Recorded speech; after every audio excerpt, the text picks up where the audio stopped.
Pessoal, bom dia. Hoje nós vamos dar continuidade ao nosso curso de controle externo, continuando na sequência da aula 2. Nós estávamos falando sobre as competências do Tribunal de Contas da União.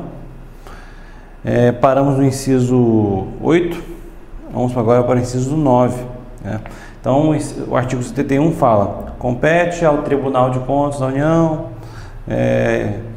e por aí vai, entre outras coisas, assinar prazo para que o órgão ou entidade adote as providências necessárias ao exato cumprimento da lei, se verificada a ilegalidade.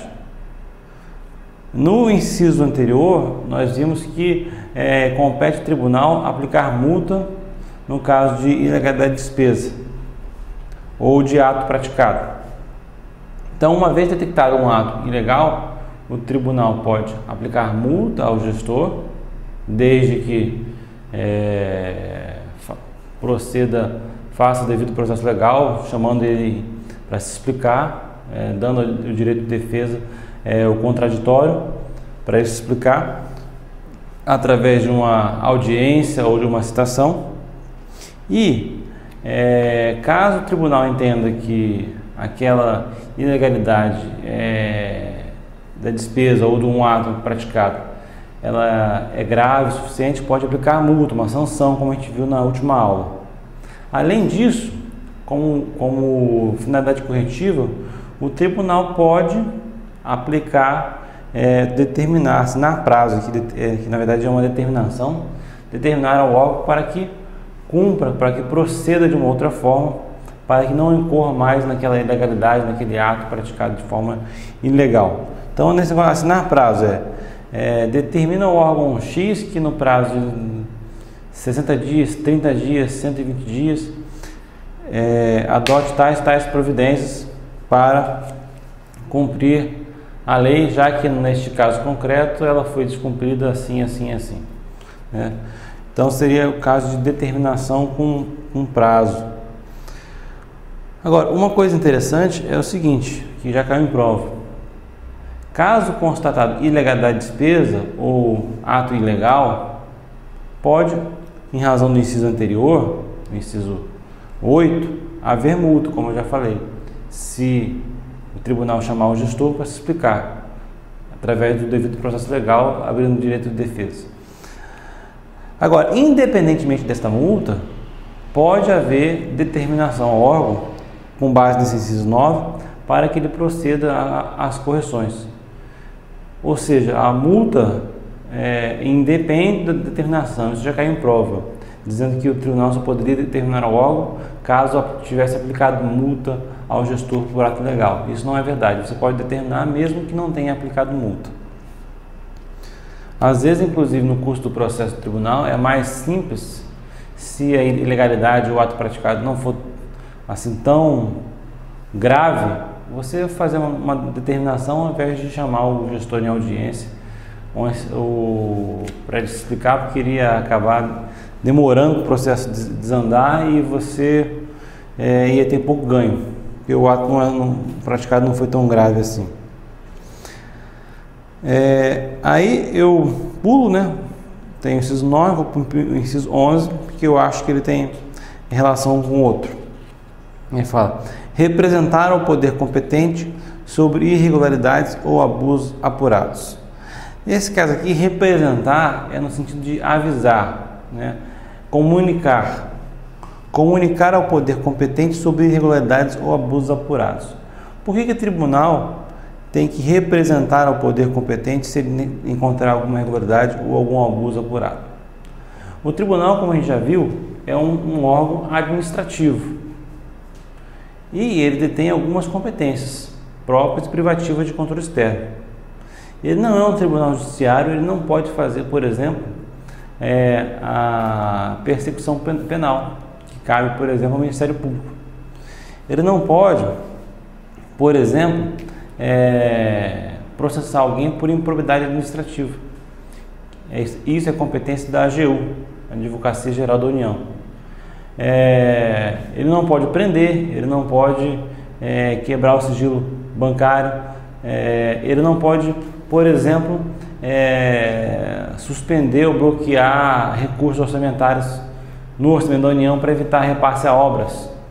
Quem cabe a isso é o Congresso Nacional. Então, o tribunal tem algumas competências e, enquanto ele está fazendo a fiscalização, ele pode detectar o quê? Algumas irregularidades, algumas ilegalidades que são crimes, são atos de improbidade administrativa, são atos que sugerem um bloqueio de recursos orçamentários, e ele não tem competência para promover tais atos, promover a ação penal, promover a ação de improbidade administrativa. Ele não tem essa competência. Então, o que ele faz nesse caso? Ele, uma vez detectado, por exemplo, um crime, ele vai comunicar ao Ministério Público para que promova, caso assim entenda, a ação penal. Se ele, por exemplo, encontrar alguma irregularidade que não diz respeito à despesa federal, mas, por exemplo, de despesa estadual, ele pode comunicar isso ao Tribunal de Contas do Estado respectivo, para que promova o respectivo processo administrativo. Caso ele encontre algum ato de improbidade administrativa, ele encaminha à Advocacia Geral da União para que promova a ação de improbidade administrativa. Caso ele encontre alguma despesa ilegal que sugira, por exemplo, o bloqueio de recursos orçamentários no orçamento da União, ele comunica ao Congresso Nacional para que faça o bloqueio orçamentário. Então, representar o poder competente, ou seja, aquele que tem a competência para resolver aquela questão sobre irregularidades ou abusos apurados que ele não tem competência.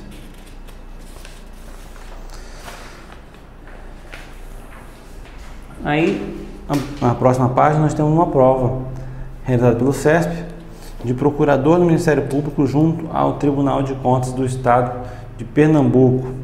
Se eu não me engano, essa prova foi realizada em 2005. Vamos tentar resolvê-lo. Com base nas normas constitucionais e no controle externo brasileiro, julguem os itens a seguir. 1. O prazo para o Presidente da República prestar contas ao Congresso Nacional, anualmente, é de 60 dias após a abertura da sessão legislativa. Então, essa primeira parte está correta, né? Cabe ao Presidente da República, como a gente já viu no artigo 70, se eu não me engano, prestar contas ao Congresso Nacional anualmente. E caso ele não faça, caberá o quê? A Câmara dos Deputados tomar. Então, a primeira parte está correta. E ele continua: essa é uma competência privativa do Presidente da República, cuja omissão pode acarretar crime de responsabilidade, e a obrigação da Câmara dos Deputados de instaurar a tomada de contas. Então, existem 3 assertivas nessa questão aqui. A primeira, o prazo para o Presidente da República a prestar contas ao Congresso Nacional anualmente é de 60 dias após a abertura da sessão legislativa. Essa primeira frase está correta. Essa é uma competência privativa do Presidente da República. Está correto também. Cuja omissão pode acarretar crime de responsabilidade. Isso também está correto, embora não esteja nesse artigo 70. Se eu não me engano, é no artigo 34 da Constituição Federal, que fala que um dos princípios constitucionais sensíveis é justamente a omissão no dever de prestar contas. 34 e 35 da Constituição Federal. E a obrigação da Câmara dos Deputados de instaurar a tomada de contas. Então, essa parte final também está correta. Então, todas as frases estão corretas, então ela como um todo está correta. 2. Somente o Tribunal de Contas da União pode afastar a aplicação de uma lei federal por inconstitucionalidade. Aos tribunais de contas dos estados e dos municípios é vedada essa prerrogativa. Quando a gente viu que o tribunal tem competência para apreciar a constitucionalidade de leis e atos do poder público, nós falamos também, em outro momento, que os tribunais de contas dos estados e dos municípios vão ser organizados de modo semelhante ao do Tribunal de Contas da União, por força do artigo 74 da Constituição. Então, existe o princípio da simetria congente, ou seja, da simetria obrigatória. Eles têm que seguir o mesmo modelo federal quando forem instituídos os tribunais de contas do Estado e dos municípios. Então, neste caso aqui, se o Tribunal de Contas da União tem competência para fazer alguma coisa, o Tribunal de Contas do Estado, por simetria, desde que aplicável matéria, ele vai ter também a mesma competência. O Tribunal de Contas do município também. Então, se o Tribunal de Contas da União tem competência para afastar a aplicação de uma lei federal por inconstitucionalidade, no caso concreto, por isso que é afastar a aplicação da lei federal e não determinar a inconstitucionalidade, o Tribunal de Contas do Estado também pode. Não é porque é uma lei federal que o Tribunal de Contas do Estado não poderia, no caso concreto, afastar a aplicação. Poderia sim. Como também o Tribunal de Contas da União pode afastar uma lei estadual, no caso concreto, por entendê-la inconstitucional. Então, no caso concreto, não existe, vamos dizer assim, essa vinculação entre a natureza do órgão federal e estadual com o tipo de norma que está sendo analisada. Então, essa afirmativa aqui está errada. 3. O TCU, por falta de amparo legal, está impossibilitado de atender às solicitações ou requerimentos que visem a liberação de seus servidores para, em função do exercício do cargo, prestar depoimentos destinados a auxiliar a instrução de inquérito policial. Essa questão 3 aí, eu acabei colocando, embora a gente não tenha falado nenhum ponto sobre esse assunto aqui anteriormente, mas ela faz parte de uma súmula do TCU. O TCU, como outros tribunais, elaboram súmulas que são decisões reiteradas sobre determinados assuntos, que para evitar que novos processos acarretem dúvidas sobre o seu julgamento, quando as matérias são decididas de forma reiterada, elas são sumuladas para que a gente já saiba qual é o entendimento do tribunal a respeito daquele assunto. Isso aqui é uma das súmulas que o tribunal tem. O tribunal não libera seus servidores para prestar depoimentos destinados a auxiliar a instrução de inquérito policial. Não obstante, caso um servidor do tribunal seja requisitado pela justiça para prestar depoimento, isso às vezes acontece para fazer instrução penal contra algum gestor, o Ministério Público convoca um servidor, aí o servidor solicita essa autorização ao tribunal, o tribunal geralmente tem que conceder porque é uma determinação judicial. Mas para instruir inquérito policial, isso não é feito. Tá. De acordo com as regras constitucionais aplicáveis ao controle externo no âmbito federal, julgue os itens seguintes. 4. Compete ao TCU apreciar as contas prestadas anualmente pelo Presidente da República e daí emitir um relatório conclusivo, que deverá ser elaborado em 60 dias a partir do recebimento das contas. Na verdade, o tribunal não emite um relatório conclusivo, emite um parecer prévio, né? E na Constituição ele fala lá, especificamente no caso do Presidente da República, ele fala assim: apreciar as contas prestadas pelo Presidente da República e sobre elas emitir um parecer prévio, que não é vinculado, não é vinculativo, não vincula a decisão do Congresso. Então não é um relatório conclusivo, mas sim um parecer prévio. Então essa 4 está errada. Se determinada pessoa, ainda que não seja servidora pública, encontra-se na admissão de bens da União, compete ao TCU julgar atos por ela praticados, de que resulte prejuízo ao erário público. Esse caso aí é aquele caso da tomada de contas especial, que eu já falei para vocês algumas vezes.